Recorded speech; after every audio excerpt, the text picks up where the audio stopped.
Everybody, please welcome to the show, Bill Maher! Hey, George. How are you, pal? Nice to see you, Hey, man. thank you. Thank you very much. How are you, man? Good. Congratulations. Look at you. You made it to America. How about a Are they bad and jealousy in Canada, eh? I haven't left Canada, man. I'm just doing both. You can't leave. No. Let me tell you, there's some people in Canada looking at you like LeBron James.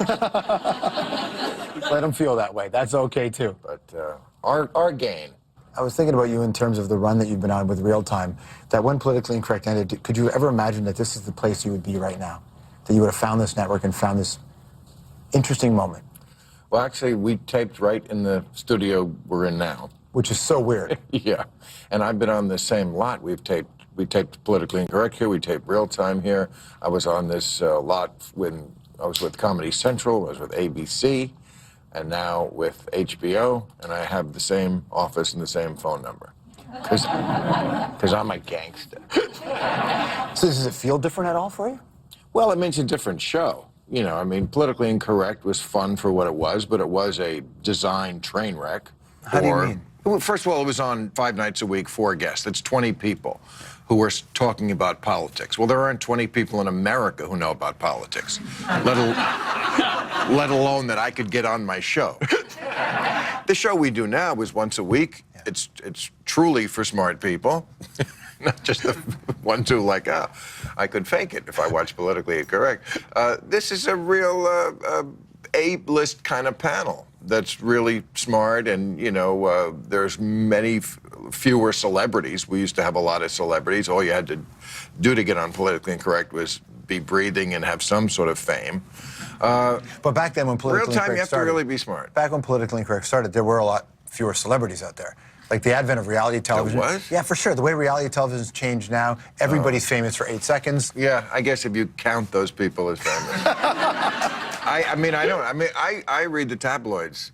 I will admit, because I need to relax. And like half these people, I have no idea who they are. Even saying they're on the cover, like I don't know who this person is, because they're a reality person. Right. And if you don't follow that world, you know, of people throwing drinks in each other's faces, you don't know who these people are. Can you get a handle on a culture based on who they determine is famous at the time? I think that's a smart observation. I think that's people know that is true. Is what do people worship? What does a society worship? And you can get a handle. Our culture is shallow. You know, we're proud of it. That's who we are. We got to own it. But there's a place where you found your way up, Jon Stewart. There's these great, Tavis Smiley still does it in his way. There's this group of people who have been able to find a footing by not having to be shallow. Of course, because it's a big country. There's over 300 million people in this country. I always say, like, there's a great, smart European country in America. It's just surrounded by a bunch of rednecks. But sure, I mean, like, a European country is, you know, like Germany, France, England. Those countries are like between 60 and 80 million people. Mm-hmm. We have those 60 and 80 million smart people. Not like everybody in those countries is smart either. But we just have more people. Can you find a way to make those disparate opinions and values work? Well, obviously, you know that we have a lot of paralysis in our government. You know, we obviously can't do that anymore. That's a real shame. I mean, the two parties had different governing philosophies, always, but they did find ways to work together. And there was things that they could find common ground with. That doesn't exist anymore, and it's not the fault of them equally. One party is a bunch of knuckle draggers. I won't say which. But the fault does not go around equally, as the media would like to portray it, and it's partly the media's fault, because they're not very bright either. And they promote things like false equivalency, which are wrong. We should put the blame where it is and tell the truth where it lies. There's a moment on Politically Incorrect. I want to play this clip, which is with one of the greats of all time. Wow. They're out in the open now. They're not even trying to conceal it anymore. The owners of the country they got their election. They said, we're going to get this election. We put you people in that court for a reason. All right, now's back the time to pay earth us. for you now. Yeah, forget all that stupid. Will you? Well, that's one thing I loved about George Carlin. He was not afraid to do that. Yeah. That's what most people are afraid to do. You know, politicians will always say, if we only had a government as good as the people. Yeah. Well, our big problem is that we do have exactly a government as good as the people. Our democracy is very representative. I mean, we get to choose these people, and these are the people we put into office.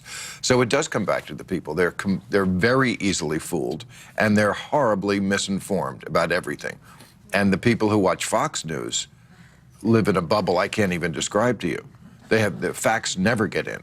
It's like the airlock in an Alien movie, you know, that you can't let the alien in or else you have to blow up the ship.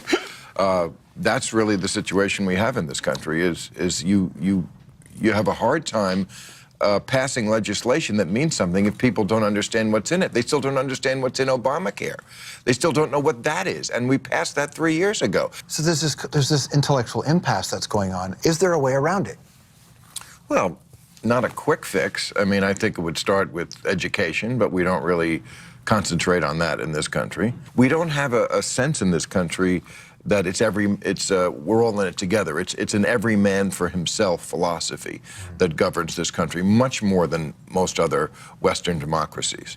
And that's not a good thing for a country, because every modern country is now a quasi-socialist country. That's not a dirty word, but in America, when you say socialist, you know, most people, they don't know what it means. They know it's something super bad, like pedophilia or atheism or something like that. Just something we can't. Meanwhile, they do nothing but take money from the government.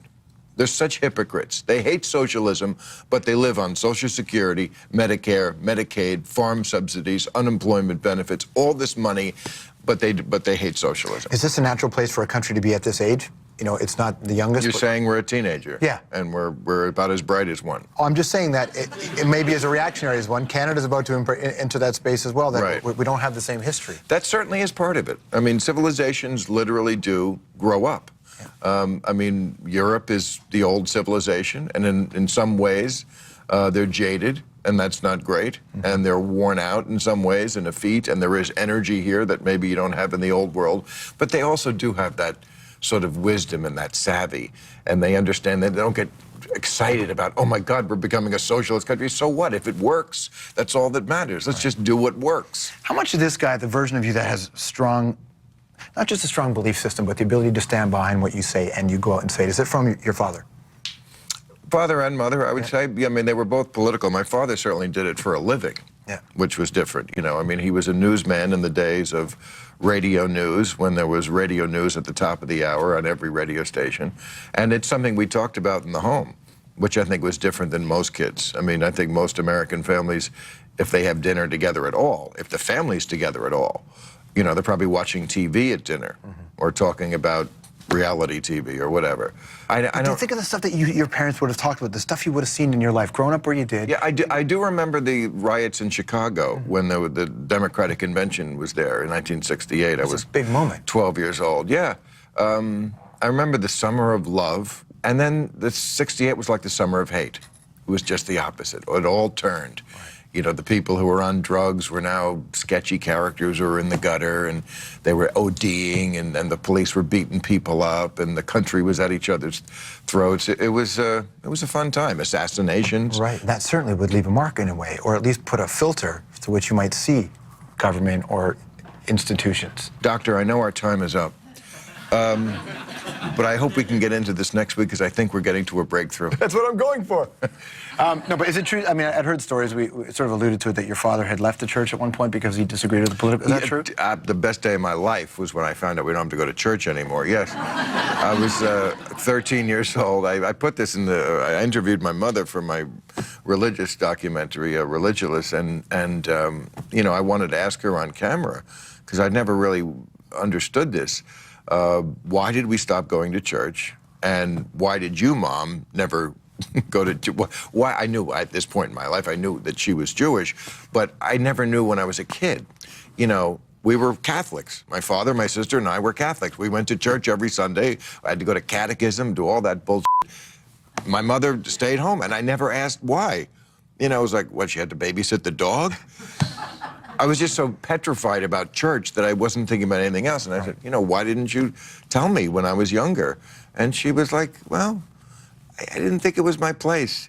You know, it's, the mindset back then was so different. And I was like, but you aren't Catholic. Why were you? I remember her like helping me with the catechism. And she said, well, you know, the way we thought back then was it's better to have some religious training than none. Right. You know, it doesn't matter what the religion it is, as long as you believe in nonsense of some kind. That's what's important. It even worked into some of your act. Let's memory lane this now. Oh, gosh. Yeah. I was raised Catholic formally, although I must say the Jewish mind comes out, even in the Catholic system. Giving an example, we used to go into confession, and I would bring a lawyer in with me.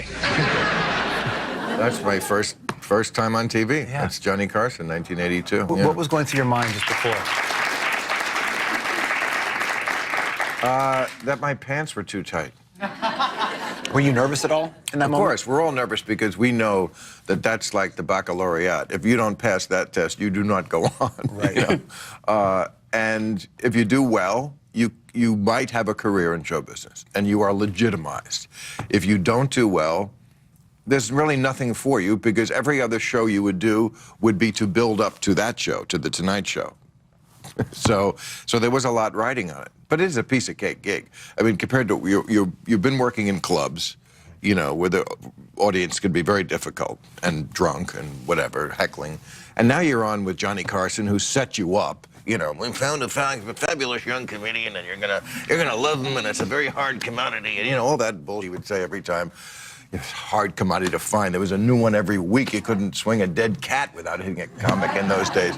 But if you did well, you know, you got to keep going. I mean, the mistake people made in that era was thinking that it made you a star. Those days were over. I did 30 Tonight shows, and people, I still was not very well known until I got my own show. But it could get you your own show, The Tonight Show. Let's stick around Bill Maher right after this. We're back here with Bill Maher on the program. Because you've been on the record for so long, people always remember what you said.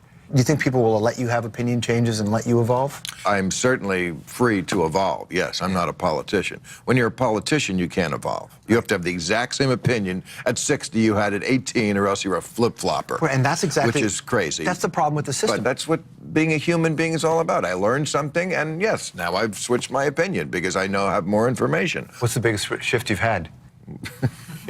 That's a good question. I'll give you one, like hunting. I'm a big animal rights advocate, but you know, when I talk to a real hunter, they're like, well, do you eat meat? I say not very often, but you know, sometimes I do. I mean, I'm not against killing animals if it's humanely. They kill each other.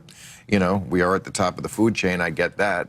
He's like, would you rather eat something that was factory farmed, where they tortured the animal, or, you know, do you think it's better that I can kill an animal in the wild and eat the whole thing?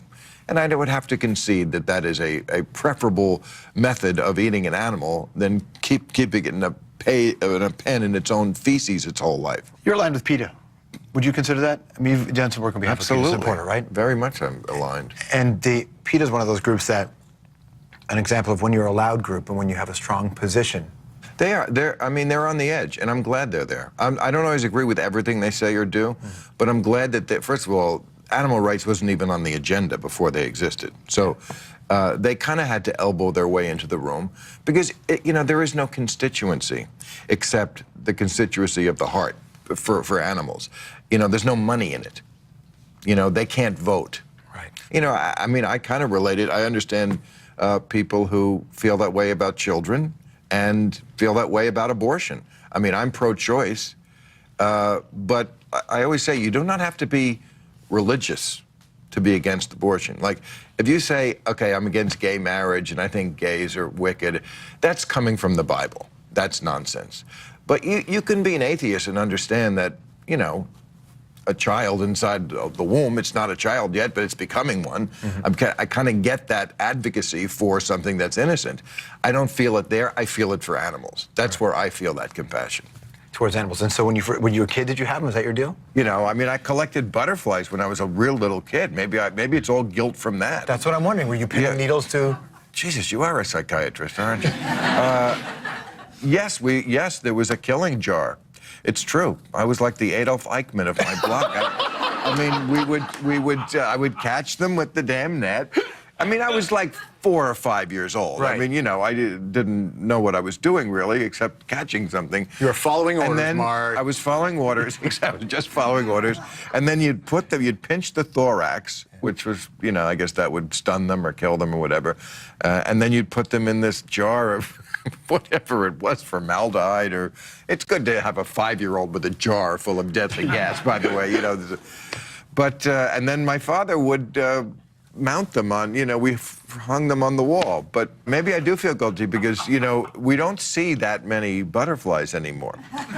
Because it wasn't me. I personally didn't kill them all. Look at these people blaming me. Scientists call it the Maher effect. They do. You know? Very good. But yeah, bees are dying out. I mean, it's, you know, we are completely destroying the planet. I mean, Is it inevitable? Are we just doing what we're designed it's to not do? inevitable, but we would have to reverse it starting like yesterday, and we're not even close to doing that. Right. So, you know, have I lost all hope? No.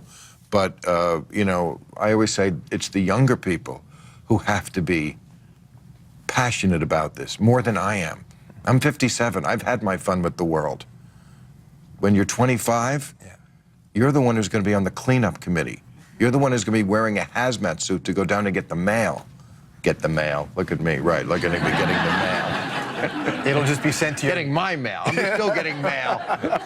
It's amazing to watch guys like Ricky Gervais, Dawkins, even you, when you get into scraps with people, especially online. It's the most fun. You know, I fought Twitter a little bit at first, but I've come to really like it. As opposed to what it first was, which was, or I guess still is for most people, which is just sort of a trivial recounting of what you're doing at the moment. Mm-hmm. You know, I just watched F Troop and ate a banana. Who gives a crap? If it's thoughts, you know, the people I follow actually tweet thoughts and funny little epigrams. I mean, it's something I think, you know, Benjamin Franklin would have used. Do you like getting back into it with people? Because sometimes... You know, I have to be in the mood. Yeah. When you're in the mood, sometimes you're so hard on them, too. Because, you know what? You can't read it, like, right before you go to bed. Yeah. There's just too much ignorance and hatred, and it's depressing. Mm-hmm. It's depressing that people aren't fair. They just want to, you know, attack you. I mean, trust me, I could say good morning on Twitter, and there would be 10 immediately within a minute saying, where do you get off saying good morning, Bill Maher? Ronald Reagan invented morning, and you don't, not fit to shine his shoes. And, you know, I mean, they're just looking to be contrary. And I mean, it can really depress me to read the Twitter feed. Yeah. But I have to remind myself, I don't think that is America, necessarily. But it is a side of it. What a pleasure, man. Thanks for coming in. Okay. Thank you. Bill Maher, everybody. We'll be right back.